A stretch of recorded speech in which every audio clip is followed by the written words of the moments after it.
오늘날 교회의 미래를 염려하는 신학자들과 또한 목회자들이 교회 공동체가 이제는 새로워지지 않으면 앞으로 돌이킬 수 없는 큰 어려움을 경험하게 될 것이다 라고 그렇게 많은 신학자들과 목회자들이 그렇게 이야기하고 있습니다. 그래서 변화만으로는 되지 않고 완전히 판을 뒤집는 전환이 일어나야 교회 공동체 가운데 소망이 있다, 희망이 있다라고 그렇게 학자들과 또한 목회자들이 그렇게 이야기하고 있습니다. 인구수의 감소로 인해 교인들이 줄고 있는 것이 사실입니다. 그래서 많은 교회들이 아이들이 없어서 우리 장로님께서 기도해 주셨지만 교회 학교가 없어지고 있는 많은 교회들이 있습니다. 우리 주변 가까이에도 그런 교회들이 많이 있습니다. 심지어 교인들이 없어서 교회가 문을 닫는 그런 일들도 일어나고 있는 것이 오늘날 현실입니다. 그래서 많은 분들이 교회의 성도들이 교인들이 줄고 있는 것이 위기다라고 그렇게 입을 모아서 마음을 모아서 이야기하고 있습니다. 그러나 제가 생각하는 더 큰 문제는 오늘날 교회 공동체가 사회로부터 신뢰를 잃었다는 것에 있다고 생각이 됩니다. 오늘날 교회 공동체의 가장 심각한 문제는 위기는 오늘날 교회 공동체가 사회로부터 존경받지 못하고 존중받지 못하고 신뢰가 깨어진 데 교회 공동체에 위기가 있다라고 저는 생각합니다. 그리고 내부적으로도 교인들도 자신이 다니고 있는 교회를 신뢰하지 않는다는 것도 심각한 위기다라고 저는 생각을 합니다. 실제로 통계에 따르면 과거에 종교 생활을 하다가 현재 종교가 없다고 답한 사람들 가운데 거의 70%가 과거에는 자신이 기독교인이었다라고 그렇게 이야기하고 있다는 거죠. 설문조사를 해봤더니 과거에는 종교가 있었는데 현재에는 종교가 없다라고 대답한 사람들 가운데 70% 가까운 수치가 내가 예전에는 교회 다녔다, 내가 예전에는 기독교인이었다라고 이야기하고 있다는 것입니다. 여러분, 이것이 무슨 이야기입니까? 교회 공동체에 속해 있었지만 실망해서 떠난 사람들이 너무나도 많다는 것이죠. 뿐만 아니라 그만큼 그 떠났던 사람들이 많은 만큼 지금 교회 공동체 안에 있지만 내가 다니는 내 교회를 내가 신뢰하지 못하는 사람들이 오늘날 한국 교회 안에 많이 있다는 것입니다. 저는 여기에 더 큰 위기감을 우리가 느껴야 한다라고 생각합니다. 그런데 이와 같은 문제는 어제 오늘의 문제가 아니라 예수님이 오시기 전부터 예루살렘 성전에서도 비슷한 문제점들이 나타나고 있었다는 것입니다. 오늘 말씀은 예수님께서 예루살렘 성전에 모여서 나름대로 열심히 신앙생활을 하고 있던 바리새인들과 서기관들과 대화하시면서 그들에게 문제가 있다는 것을 지적하시는 말씀이 바로 오늘의 말씀이죠. 예수님은 그들과 대화하시면서 그들이 바른 신앙으로 전환될 수 있도록 어떻게 하면 너희들이 바른 신앙으로 돌아올 수 있는지를 대화 중에 분명하게 말씀하고 계십니다. 따라서 우리는 오늘 말씀을 통해서 우리 교회 공동체를 한번 생각해 보아야 할 것입니다. 우리 교회 공동체가 건강한 교회 공동체가 될 수 있는 방법이 어떤 방법들이 있을까? 그것을 깨닫고 우리 교회 공동체가 건강한 교회 공동체가 될 수 있도록 힘쓰는 우리 모두가 되어야 할 것입니다. 그리고 각자 개인의 신앙을 점검하며 성도로서 건강한 신앙으로 성장할 수 있도록 스스로를 돌아보며 노력해야 할 것입니다. 마치 우리가 지금 우리 교회가 무엇을 하고 있습니까? 교회 시설을 새롭게 리모델링하고 있죠. 교회 건물을 새롭게 리모델링하고 있는 것처럼 오늘 말씀을 통해 건강한 교회 공동체가 될 수 있도록, 건강한 신앙이 될 수 있도록 우리는 오늘 말씀을 통해 우리의 몸과 마음, 우리의 신앙이 새롭게 리모델링 되는 시간이 되어야 한다는 것입니다. 간절히 바라기는 오늘 말씀을 통해서 우리 교회 공동체를 생각해보고 또는 각자가 개인의 신앙을 돌아보면서 새롭게 리모델링 되는 시간이 되기를 주님의 이름으로 축원합니다. 여러분, 건강한 교회가 되기 위해서, 건강한 신앙이 되기 위해서 우리에게 무엇이 우선순위가 되어야겠습니까? 무엇이 먼저 회복되어야겠습니까? 첫째로 전통이 아니라 말씀이 신앙의 기준이 되어야 한다는 겁니다. 관습과 관행이 아니라 말씀이 신앙의 기준이 되어야 그곳이 건강한 교회 공동체가 될 수 있고 건강한 신앙이 될 수 있다는 것입니다. 여러분 1절에서 6절 말씀을 보십시오. 1절에서 6절 말씀에 이렇게 기록하고 있습니다. 그때 바리새인과 서기관들이 예루살렘으로부터 예수께 나와 이르되 당신의 제자들이 어찌하여 장로들의 전통을 범하나이까? 떡 먹을 때 손을 씻지 아니하나이다. 대답하여 이르시되 너희는 어찌하여 너희의 전통으로 하나님의 계명을 범하느냐?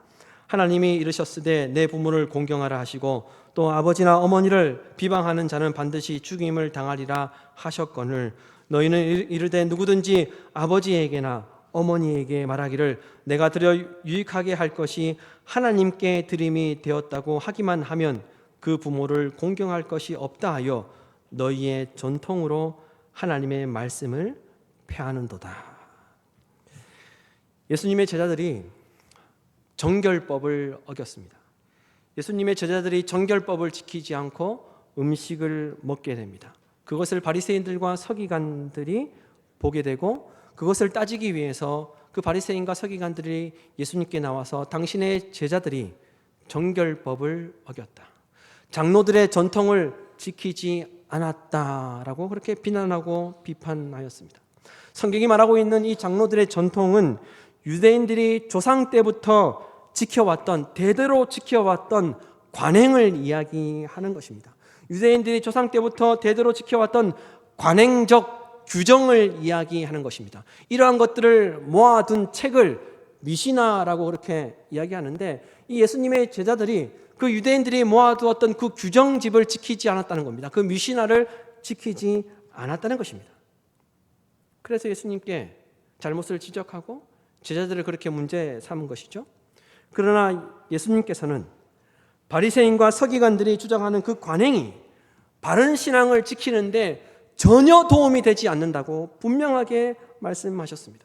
너희들이 그 지키는 그 관행이 교회 공동체를 건강하게 만드는 것이 아니다라고 그렇게 말씀하셨습니다. 오히려 너희들이 주장하는 그 관행이 하나님의 말씀을 범하게 하고 하나님의 말씀을 무시하게 만들고 하나님의 말씀을 지키지 못하도록 하고 있다라고 예수님께서 그들에게 말씀하셨던 것이죠. 너희들이 하나님의 계명을 지키지 않고 있다. 너희들이 열심은 내고 있지만 너희들의 그 열심이 하나님의 계명과 멀다, 하나님의 가르침과 멀다라고 그렇게 말씀하셨던 것입니다. 그러면서 4절에서 6절 말씀에 보면 당시에 그들이 지켰던 하나의 관행을 이야기하고 있습니다. 당시에 유대인들은 부모님을 잘 공양하기 위해서 생활비를 드리고 용돈을 드려야만 했습니다. 그렇게 그것이 하나님의 말씀이었습니다. 그러나 부모님께 드려야 하는 것을 그 유대인들이 지켰던 규정은 하나님께 봉헌할 것이라고 말하기만 하면 부모님에게는 드리지 않아도 된다는 규정을 그들이 만들어서 지켜왔던 것이죠. 부모님을 섬겨야 하는 그 일을 하지 않고 내가 이것을 하나님께 드리면 된다라고 그렇게 말하기만 하면 그 장로들의 그 전통은 그것을 용납해 주었다는 것입니다. 하나님께 봉헌하는 것이 하나님을 더 잘 섬기는 일이니까 사람에게는 하지 않아도 된다는 규정이 그들에게 있었던 것입니다. 하나님께만 잘하면 된다. 하나님께만 잘하면 사람들을 신경 쓸 필요 없다. 사람에게는 잘하지 않아도 된다는 그런 규정이 그들에게 있었던 거예요. 그러나 예수님은 이러한 규정이 하나님의 말씀이 아니라고 하였던 것입니다. 바리새인들과 서기관들은 하나님께 잘해야 한다, 하나님께만 잘하면 된다라고 그렇게 강조했지만 예수님은 그것은 하나님의 말씀이 아니다, 하나님께서 가르치시는 가르침이 아니다라고 그렇게 이야기하였던 겁니다. 당시에 장로들의 전통에 따라 신앙생활을 열심히 한다고 하는 것이 하나님의 말씀을 폐지하고 하나님의 말씀을 무시하는 행동이 되었다는 것입니다. 여러분, 한번 생각해 보십시오. 예수님께서 바리새인들과 서기관들에게 하신 말씀이 오늘날 우리에게 주는 교훈은 무엇이겠습니까?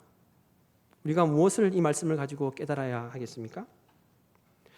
교회 공동체에서 강조하고 중요하다고 이야기하는 것들 가운데 오히려 하나님의 말씀을 폐지하고 하나님의 뜻을 무시하는 행동들이 나타날 수 있다는 것을 우리가 생각하고 신앙생활해야 한다는 겁니다. 그래서 분별할 수 있는 신앙이 되어야 한다는 겁니다. 자칫 잘못하면 나의 그 열심이 하나님의 말씀과 하나님의 가르침과 멀어질 수 있다는 생각을 가지고 우리가 분별하며 신앙생활 해야 한다는 거죠. 교회 공동체에서 지키는 어떤 규칙들이, 어떤 규정들이, 전통이 아무리 중요해도 하나님의 말씀과 뜻과 본질보다 더 중요할 수 없다는 것을 예수님께서 그 바리새인들과 서기관들에게 분명하게 말씀하셨다는 겁니다. 그래서 교회 공동체는 무엇인가를 만들고 무엇인가를 시작할 때 사람들의 생각과 사람들의 여론이 중요한 것이 아니라 하나님의 말씀에 합당한가를 돌아보아야 한다는 겁니다.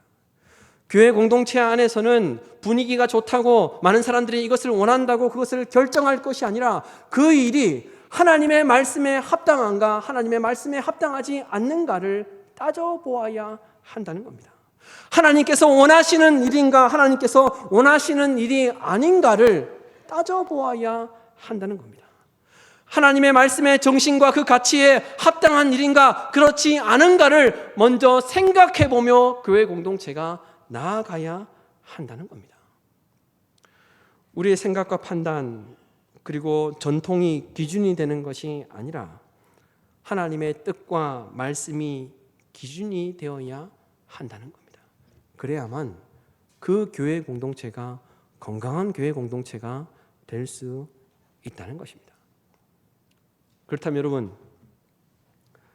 오늘날 이 말씀을 우리에게 적용해 보십시다. 우리는 지금 어떻게 하고 있습니까? 우리의 모습은 어떻습니까? 무엇이 신앙의 기준이 되고 있습니까? 우리 교회 공동체는 어떻게 지금 움직이고 있습니까?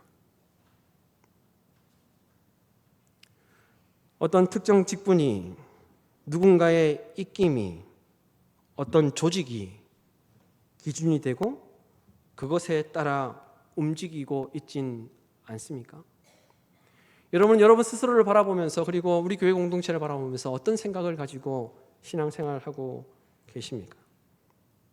여러분, 하나님의 말씀이 가장 중요한 기준이 되어야만 그 교회 공동체는 건강한 교회 공동체가 될 수 있습니다. 하나님께서 기뻐하시는 일이 기준이 되어야 바르게 세워지는 교회 공동체가 될 수 있다 말입니다. 하나님께서 기뻐하시는 일에 관심을 갖고 하나님께서 기뻐하시는 일을 해야 교회 공동체 안에 있는 모든 구성원들이 지지하고 힘을 보태는 그런 교회 공동체가 될 수 있다는 겁니다. 그래야만 바른 길 가는 교회 공동체가 될 수 있다는 것입니다. 간절히 바라기는 우리 교회 공동체가 하나님의 말씀이 기준이 되는 교회 공동체가 되기를 주님의 이름으로 축원합니다. 무엇을 할 때 하나님의 말씀에 합당한가, 하나님께서 기뻐하시는 일인가, 하나님께서 원하시는 일인가, 하나님의 말씀의 정신과 가치에 부합한가를 먼저 따지고 생각하는 그런 성숙한 그런 성장하는 그런 교회 공동체가 되기를 간절히 소망합니다.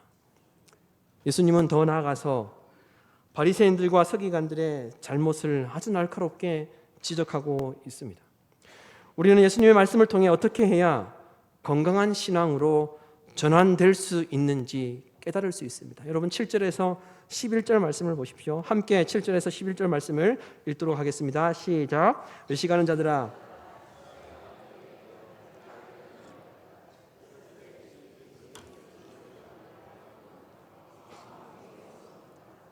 사람의 계명으로 교훈을 삼아 가르치니 나를 헛되이 경배하는도다 하였느니라 하시고. 아멘. 우리가 건강한 신앙으로 변화되기 위해서, 건강한 신앙으로 전환되기 위해서는 둘째로 외식하는 신앙에서 벗어나야 한다는 겁니다. 다르게 이야기하면 솔직하고 정직해야 한다는 것입니다. 예수님은 바리새인과 서기관들에게 외식하는 자들이라고 말씀하셨습니다. 이 외식하는 자는 헬라어로 배우라는 뜻입니다. 그리고 위선자라는 뜻이죠.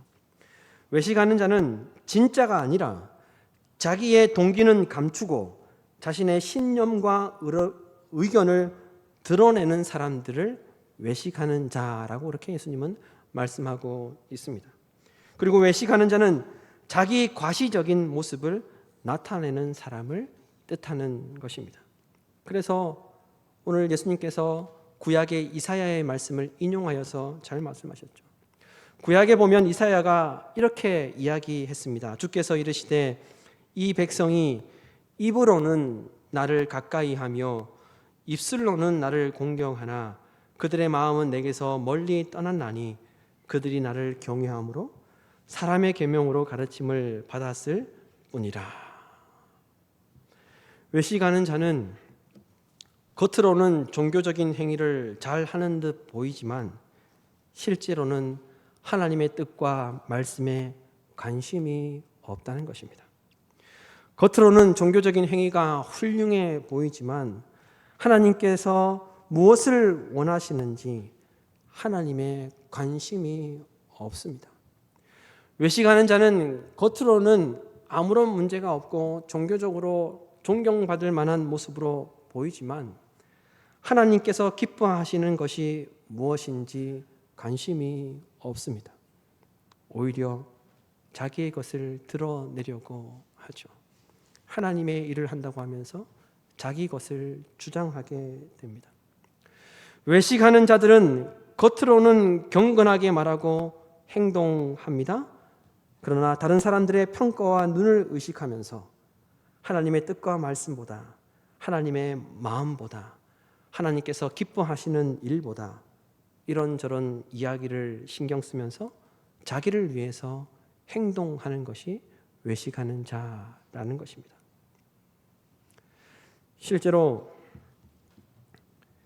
교계 모임 같은 곳에 가보면 목사님들과 장로님들이 모여서 예배도 드리고 설교도 하시고 기도도 하십니다. 회의가 끝나고 다시 회의가 시작될 때면 거룩하게 찬양도 하고 기도로 그 회의를 시작하기도 합니다. 정직을 말하고 공정을 말하고 사랑을 이야기하기도 합니다. 그래서 얼마나 거룩하게 보이는지, 얼마나 경건해 보이는지 모릅니다. 하지만 어떤 행동이나 어떤 일을 처리할 때나 말하는 것을 보면 실망스러울 때가 너무나도 많습니다. 저를 포함해서 그와 같은 모습들이 누구에게나 나타날 수 있다는 것입니다. 바로 이러한 모습이 외식하는 모습이죠. 그런데 여러분, 이러한 모습들이 우리에게서는 나타나지 않고 있습니까? 우리는 많은 경우 다른 사람의 눈에 좋게 보이려고 신경을 씁니다. 그래서 아닌 것을 알면서도 말하지 않습니다. 하나님의 뜻과 말씀, 하나님의 마음에 관심이 없습니다. 오히려 내 감정대로, 내 의견대로 내 생각대로 주장하는 일들이 많다는 것입니다. 그리고 교회 공동체 안에서 봉사할 때도 무엇을 했는지, 남긴 업적이 무엇인지 자랑하고 자신의 존재감을 나타내기 위해 열심을 냅니다. 여러분, 이 모든 것은 예수님께서 지적하고 있는 외식하는 자의 모습이라는 것입니다. 마태복음 6장 2절 말씀에 보면 외식하는 자의 특징에 대해서 예수님께서 이렇게 말씀하셨습니다. 그러므로 구제할 때 외식하는 자가 사람에게서 영광을 받으려고 회당과 거리에서 하는 것 같이 너희 앞에 나팔을 불지 말라. 진실로 너희에게 이르노니 그들은 자기 상을 이미 받았느니라.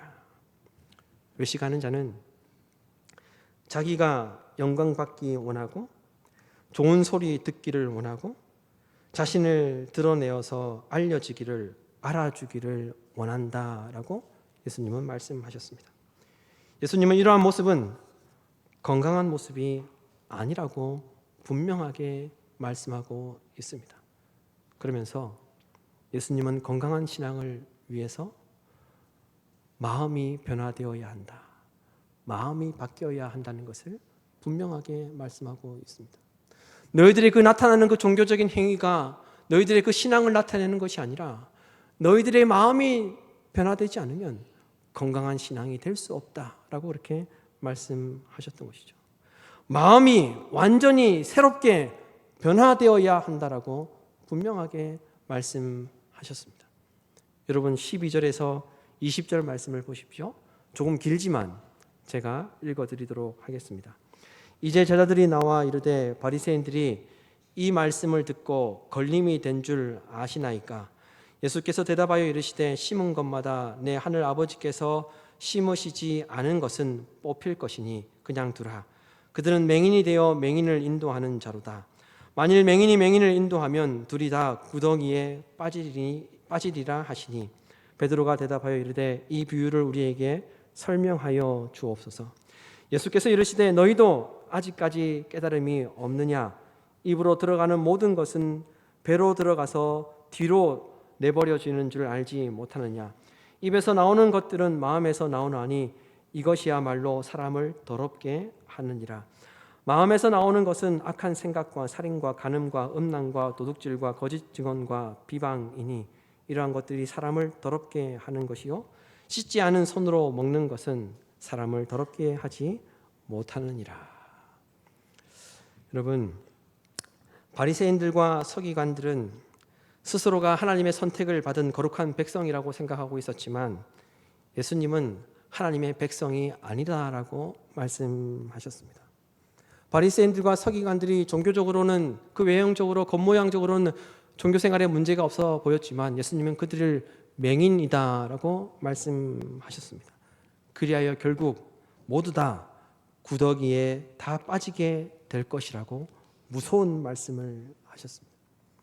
그러면서 비유에 대해서 베드로에게 설명해 주셨죠. 마음에서 나오는 것이 사람을 더럽게 한다라고 이야기하였습니다. 그리고 마음의 더러움이 어떻게 나타나는지도 말씀하셨습니다. 마음의 더러움이 행동으로 나타난다. 마음의 더러움이 입으로 나타난다라고 말씀을 하셨습니다.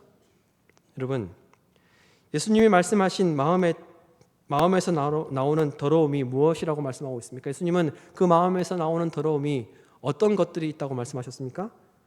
악한 생각과 살인과 간음과 음란과 도둑질과 거짓과 비방이니라고 말씀하셨습니다.